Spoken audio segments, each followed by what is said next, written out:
நாங்கள் ஒரு 3000 பேர் வருவாங்கன்னு எதிர்பார்த்தோம். கிட்டத்தட்ட நாங்கள் சொன்னதை விட 2 மடங்கு ஆட்கள் வந்த பொழுது காஷ்மீர்லேருந்து கன்னியாகுமரி வரைக்கும், இந்த பக்கம் ராஜஸ்தான்லேருந்து இந்த பக்கம் மேகாலயா வரைக்கும் இருக்கக்கூடிய அனைத்து மாநிலத்தை சேர்ந்தவர்களும் வரக்கூடிய இடம். இந்த முறை இந்த அகில இந்திய மாநாட்டை நடத்தக்கூடிய பொறுப்பு தமிழ்நாட்டை சேர்ந்து எங்ககிட்ட கொடுத்தாங்க. அதை கொடுக்கும்போது மண்டபத்தை நம்ம புக் பண்ணிட்டோம், எல்லா வேலைகளையும் செஞ்சிட்டோம். உணவுக்கான ஏற்பாடுகளை செய்ய வேண்டும் என்று சொல்லும் பொழுது உண்மையிலேயே ரொம்ப சிரமப்பட்டோம். யார் என்று நாங்கள் தமிழ்நாடு முழுக்க தேடிட்டு இருந்தோம். அந்த இடத்துல எல்லா தரப்பு மக்களுக்கும் ஒரு திருப்தியான உணவை தரக்கூடியவர்கள் பார்க்கும்போது சந்தேகமாக இருந்தது. நீலகிரி மாவட்டத்துக்கு கீழே இருக்கக்கூடிய கோயம்புத்தூரில் ஒரு குக்கிராமத்தில் இருக்கக்கூடிய ஒரு தேக்கப்பட்டி சிவகுமார் இதுபோல பிரம்மாண்டமாக இந்தியா முழுவதும் இருந்து கிட்டத்தட்ட ஒரு 4000க்கும் மேற்பட்ட தொழிலாளர்களும் அதிகாரிகளும் ஊழியர்களும் கலந்து கொள்ளக்கூடிய அந்த பொருள் வேலைகளுக்கு அவர்களுக்கு உணவை தயாரித்து கொடுப்பதற்கு இவரால் முடியுமா என்று சொல்லி நாங்கள் தயங்கி இருந்தோம். தேடிக்கொண்டிருந்த பொழுது ஒரு நண்பர் சிவகுமார், தேக்கப்பட்டி சிவகுமார் என்று சொல்லக்கூடிய இந்த நண்பரை எங்களுக்கு அறிமுகம் செய்து வைத்தார். சரி, நண்பர் ரெக்கமெண்ட் பண்ண நண்பர் ஒரு நல்ல அற்புதமான ஆள் என்ற அடிப்படையில் இவரை ஏற்றுக்கொண்டோம். சந்தேகத்தோடு தான் ஏற்றுக்கிட்டோம், உண்மையை சொல்லணும்னு சொன்னான்.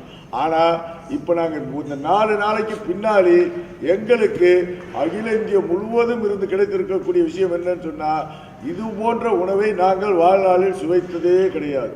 இப்படி ஒரு அற்புதமான உணவை எங்களுக்கு இதற்கு முன்னால் நடைபெற்ற எந்த அகில இந்திய மாநாட்டிலும் கிடைக்கல. இந்த மாநாட்டில் தான் எங்களுக்கு கிடைச்சதுன்னு சொன்னாங்க. அது பெருமை எங்களுடைய தமிழ் மாநில சங்கத்திற்கு கிடைத்தது என்று சொன்னாலும் கூட அதற்கு முழுக்க சொந்தக்காரர் நண்பர் தேக்கப்பட்டி சிவகுமார் என்பது ரொம்ப பெருமையாக சொல்லிக்கொள்ள கடமைப்பட்டிருக்கிறார்.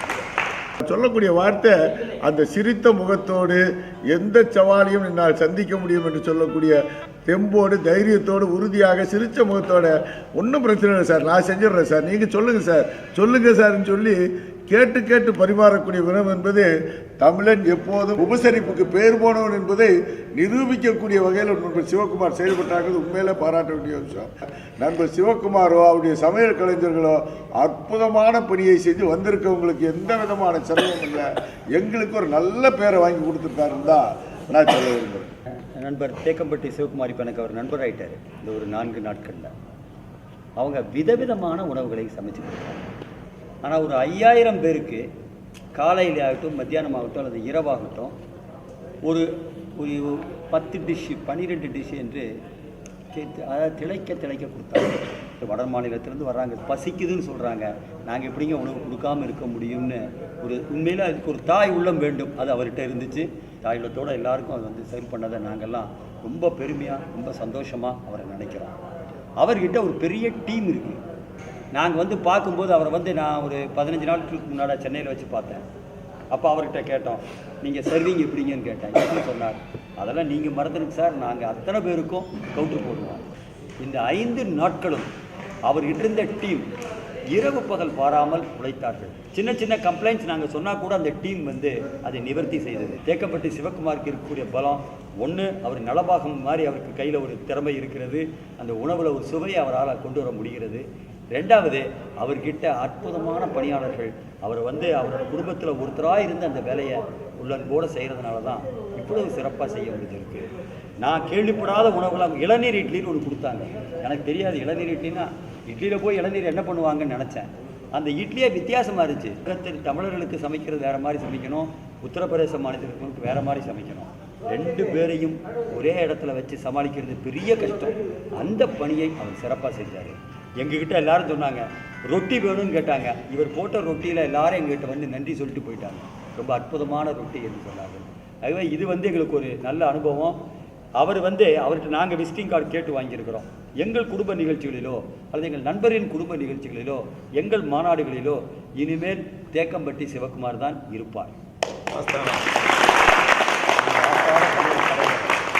இந்த 5 நாட்கள் உணவுலங்க நான் திருப்பி அழுத்தம் சொல்ல விரும்புகிறது, இந்த 5 நாட்கள் உணவு சாப்பிட்டா யாருமே எனக்கு வயிறு வலின்னு இதுவரைக்கும் சொல்லலை.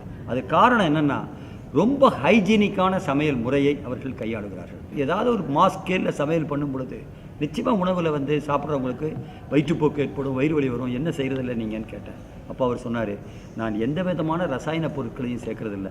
நாங்கள் சேர்க்குற எங்கள் பொருள் தரம் வாய்ந்த பொருள், நீங்கள் செக் பண்ணலான்னாரு.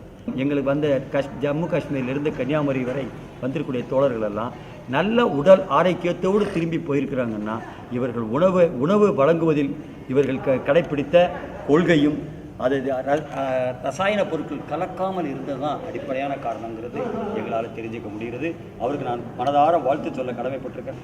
நான் அவரை பாராட்டுறது என்னன்னு கேட்டிங்கன்னா, நிறைய பேர் எங்களுக்கு கொட்டேஷன் கொடுத்தாங்க. எங்களுக்கு இவ்வளோ பேருக்கு கொட்டேஷனில் இவ்வளவு ஐட்டத்தோட குறைவான கட்டணத்தில் கொடுத்தது நண்பர் தேக்கம்பட்டி சிவகுமார் மட்டும்தான். அவர் சொன்னார், எனக்கு பிஸ்னஸை விட சார் இந்த மாதிரி மாநாடுகளில் நான் செய்வது, உங்களை போன்ற ஆட்களுக்கு செய்வது எனக்கு சந்தோஷத்தை கொடுக்கறதுன்னு கோயம்புத்தூர்லேருந்து ஆட்களை கூட்டி வந்து சென்னையில் அவர் ஒரு சரித்திரம் படைத்திருப்பதாக நான் கருதுகிறேன். இந்த உணவு வயிற்றை கெடுக்காமல் இருக்கிறதுக்கு என்ன எண்ணெய் யூஸ் பண்ணுறீங்கன்னு நான் இப்போ அவர் சொன்னார். நான் இயற்கையாகவே நல்லெண்ணெய், கடலெண்ணெய், தேங்காய் எண்ணெய், ஆவின் நெய் இதை மட்டும்தான் நாங்கள் பயன்படுத்துகிறோம். இப்படிப்பட்ட எண்ணெயில் தயாரிக்கிற பொருட்கள் மனித உடலை கெடுக்காது. ஆகவே அதுதான் எங்களுக்கு முக்கியம்னு சொல்லி செஞ்சு கொடுத்துருக்கேன். நான் சின்ன வயசில் ஃபஸ்ட்டு எங்கள் அப்பாங்க மாமாங்கெல்லாம் சின்ன சின்ன வேலைகளுக்கு போயிட்டு இருக்கும்போது நான் கூட காய்கறி வெட்டுறத வேலைக்கு போய் சொன்னேன். அது மேலே இருக்கக்கூடிய ஆர்வம் எப்போவுமே சமையலை நான் ரசித்து தான் செய்வேன். எந்த ஒரு டென்ஷன், எந்த ஒரு பிரச்சனையானாலும் அடுத்த செகண்ட் நான் செய்யும்போது சமையலை ரசித்து செய்வேன். எந்த ஒரு தொழிலாக இருந்தாலும் ரசித்து செய்யும்போது அது மிகச்சிறந்ததாக அமையுதுங்கிறது என்னுடைய கருத்து. சமையலை நான் என்னைக்கு ரசித்து செய்கிறேன்னா அன்னைக்கு வரைக்கும் சமையல் செஞ்சுட்ருப்பேன். எனக்கு ரசிப்புத்தன்மை கம்மியாயிருச்சுன்னா அன்றைக்கி சமையலை